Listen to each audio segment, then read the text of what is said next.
Assalamualaikum warahmatullahi wabarakatuh. Halo anak-anak MTS Muhammadiyah Karangkajen. Kita ketemu lagi dalam pembelajaran secara online. Yuk kita belajar bahasa Indonesia. Masih di bab kedua, teks laporan percobaan bagian kedua. Kali ini kita akan belajar ciri teks laporan percobaan. Anak-anak dalam menulis laporan percobaan haruslah sesuai dengan fakta ya. Itulah salah satu ciri laporan percobaan. Lalu ciri yang lainnya apa sih? Yuk kita simak.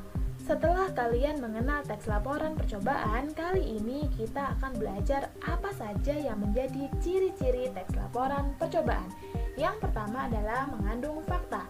Laporan percobaan haruslah melaporkan keadaan atau peristiwa, kenyataan atau sesuatu yang benar-benar ada atau terjadi, bukan opini penulis ya. Contohnya, coba bandingkan kedua kalimat berikut. Yang pertama, kandungan vitamin C stroberi sekitar 29 mg tiap 100 mg. Kalimat kedua, terkandung 54 mg vitamin C dalam setiap 100 mg jeruk. Nah, kira-kira mana ya yang termasuk fakta? Coba diingat-ingat ciri-ciri dari fakta dan ciri dari opini. Ya, kalimat faktanya adalah terkandung 54 mg vitamin C dalam setiap 100 mg jeruk.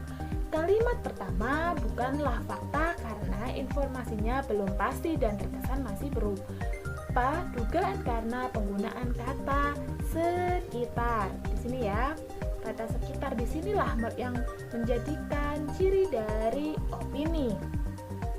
Sedangkan kalimat kedua berupa fakta karena menyampaikan informasi secara pasti dan bisa dibuktikan kebenarannya. Oke? Ciri yang kedua adalah bersifat objektif. Menyampaikan informasi atau data sesuai keadaan yang sesungguhnya.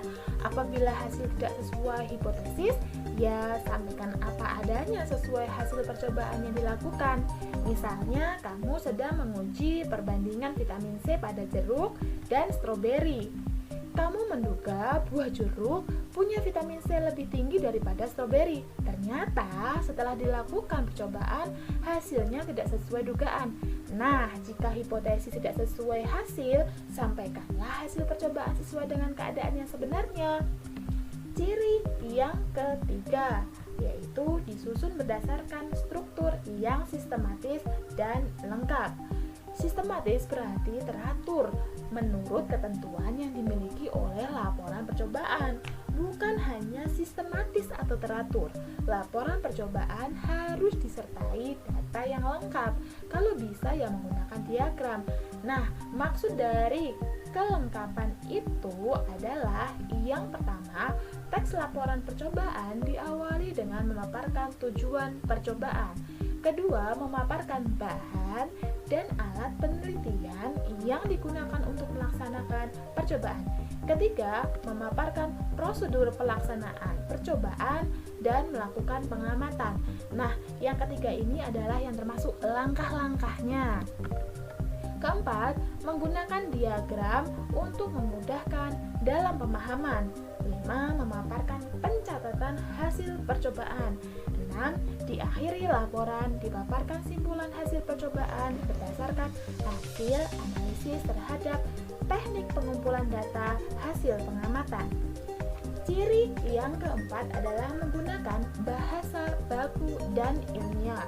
Bahasa baku merupakan suatu kata yang aturan dan ejaan kaidah bahasa Indonesia sudah benar, mudah dipahami, dan harus jelas.